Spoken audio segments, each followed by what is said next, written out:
Hello! We have a new chapter of One Piece.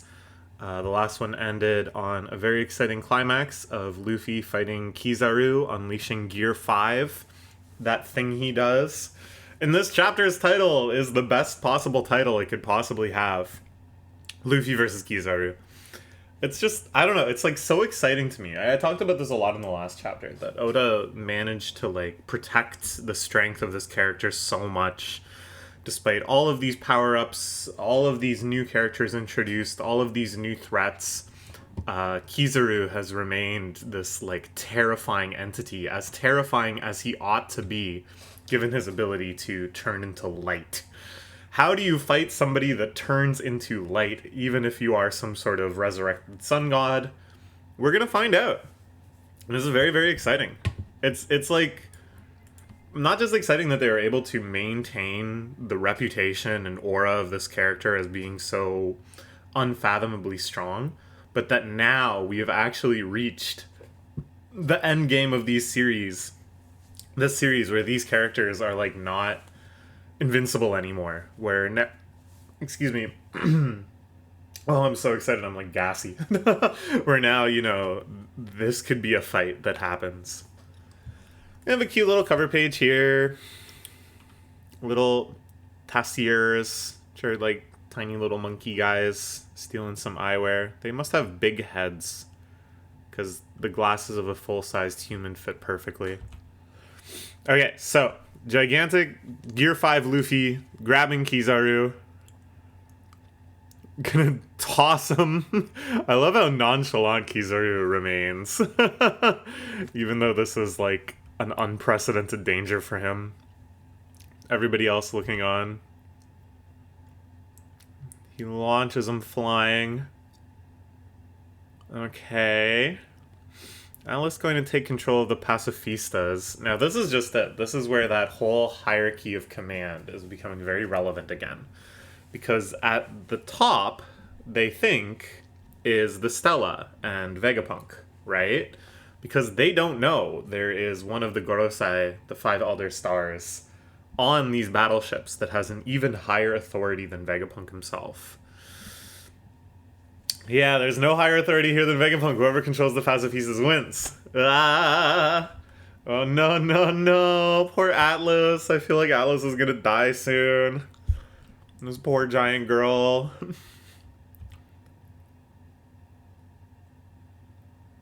Bonnie is down below. Aw, poor Vegapunk really cares about Bonnie, I guess. Bonnie needs to be rescued. I'm there, of course, Sanji. Good, good. I like that we still kind of have this, like, distributed, chaotic laboratory adventure. I absolutely love that we skipped the whole, like, York is the villain battling against York stuff in that kind of little time skip there. I thought that was, like, so clever and so satisfying. But we can still kind of have, like, some sort of crisis that has these multiple plot lines running around the lab and stuff. Because that's a lot of fun. I think that really brings out the setting well. Fabio phase. Yeah. This is almost exactly the same as a panel from way back at Sabaody, I think. Where a bunch of soldiers become old and a bunch of soldiers become young. I think it even has like the same thing of the soldier using the gun to support himself because he's so young. I might be wrong. Maybe I've just kind of invented this memory, but there's something very similar that happens because there's the whole little sequence of everybody kind of showing off their powers. Sentomaru burned to a crisp in his fight with Kizaru. Poor guy. Whoa! But he can still stand. Oh, I get it. This is a very brief flashback. I'm sorry. Sentomaru is the one that rescued Bonnie in this situation.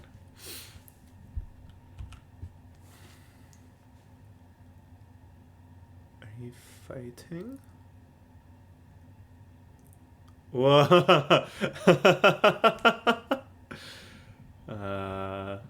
Zoro fighting Lucci, very exciting. A big kind of progression since Ina's Lobby, where Luffy had to take out Lucci. He knew that no one else had the strength to fight him, but now Zoro, the second in command, going even with him at least. Even with Lucci's various power-ups and stuff, his awakened zone fruit. The best he can do, I wouldn't expect to get a shot at fighting our captain. Okay, okay.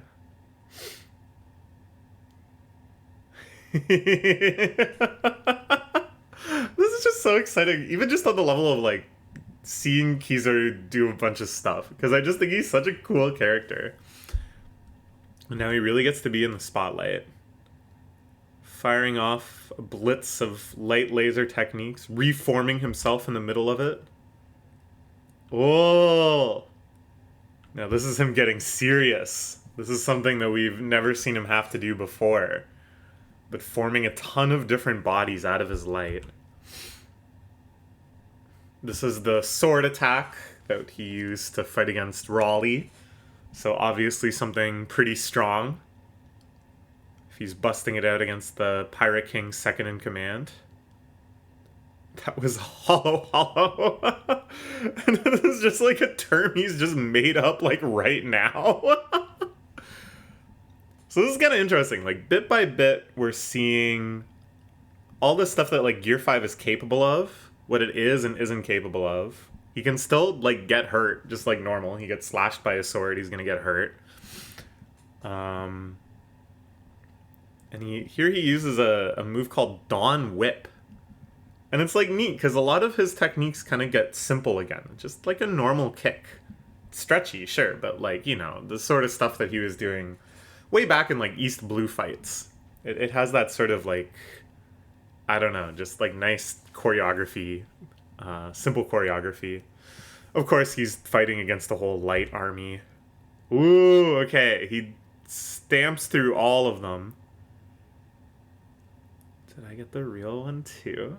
We can see it's blackened due to armament hockey. Something that, you know, is inconsistently depicted, but we know it when we see it. Ah, it looks like like one of them dodges though, right? It looks like it hits all of them, but one of them, I don't know, it's hard to tell. Maybe he gets like clipped in the leg a bit. Whoa, they were all fake. Yeah, I was worried about this. Well, worried, you know what I mean. Like, I was concerned about Luffy's ability to fight a guy like this. He has basically all the tricks that Luffy always falls for. And it seems like Gear 5 does not make him any smarter, any more skeptical, or any more, I guess, less impulsive.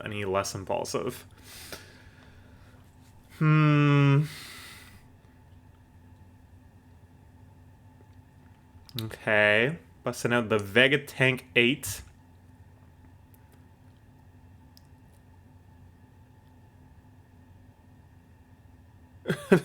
And then Luffy eats light.